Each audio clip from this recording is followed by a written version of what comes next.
առաջին արարիչն Աստված է, երկրորդ արարիչը ծնողն է, լույս աշխարհ է բերել։ Հիմա տեսեք, թե Աստված ինչպես է նայում իր արարածներին եւ ինչպես է մեծացնում։ Սուրբ Գիրքն ասում է, արեգակը երկնքից ծագում է մեղավորների եւ արդարների վրա։ Բոլորի վրա համաչափ է ծագում։ Ոչ մեկին աչառություն չի անում արեգակը։ Այդպես էլ Աստծո ողորմության լույսը հավասարապես է աշխարհում։ Բնության օրենքը ինչ է։ Բարին արեցիր, բնությունը քեզ բարիով կպատասխանի։ Կենդանիներին լավ վերաբերվեցիր։ Սկզբում ինչպես էր։ Աստված Ադամին թագավոր կարգեց երկնքի թռչունների, գազանների եւ մյուս կենդանիների վրա ենթարկվում էր։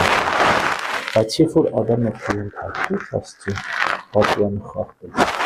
կենդանիներն սկսեցին չենթարկվել Աստծուն, բայց նույն ենթարկվեցին։ Բոլորը լսեցին, եկան նստեցին տապանը ու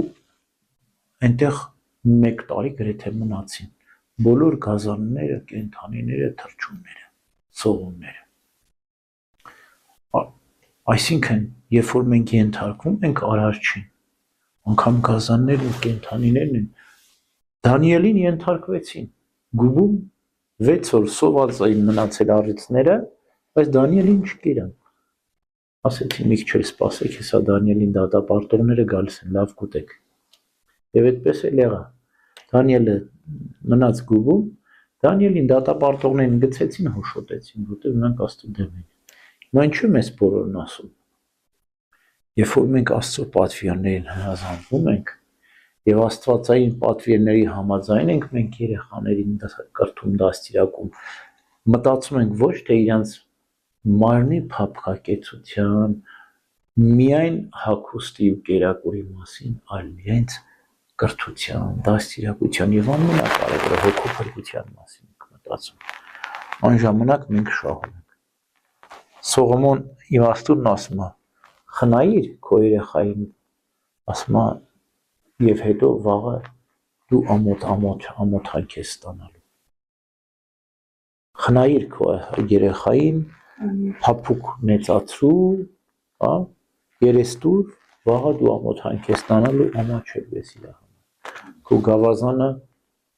մի խնայիր քո երեխայից, վաղը ինքը քեզ կարդարացնի։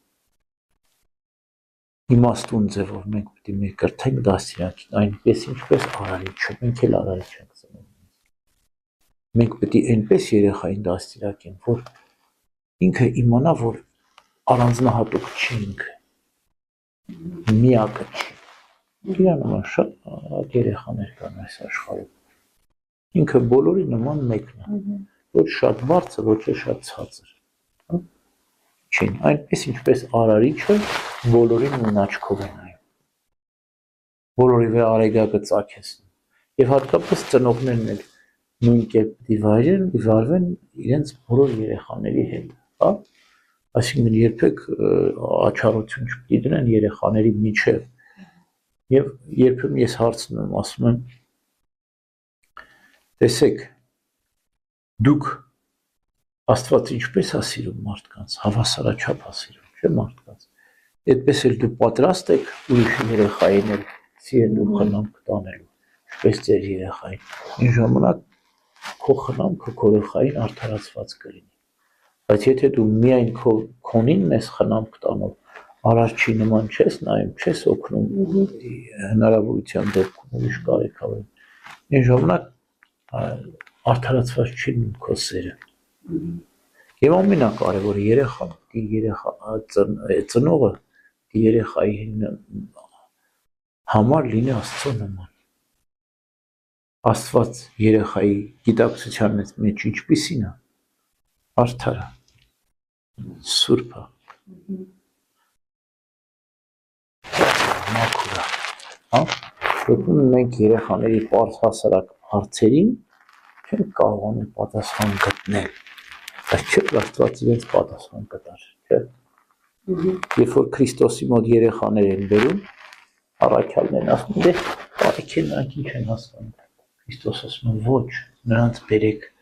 եթե չլինեք երեխաների նման չեք մտնի երկնքի արքայություն։ Եթե Քրիստոս երեխաների այդ պարզությունը, մաքրությունը չի մերժել եւ նրանց հետ շփվել է, պարտադիր չի մենք, չգիտեմ, գլուխ կոտրուկներ լուծենք երեխաներին պատասխան տալու համար, ուղղակի լսենք, ուղղակի ժամանակ տրամադրենք, ուղղակի սեր փոխանցենք, իրական սեր փոխանցենք երեխաներին, այն ժամանակ մենք ուրախ ու երջանիկ կլինենք եւ երեխաներին կկարողանանք հասցնել իրենց նպատակին։ Ամեն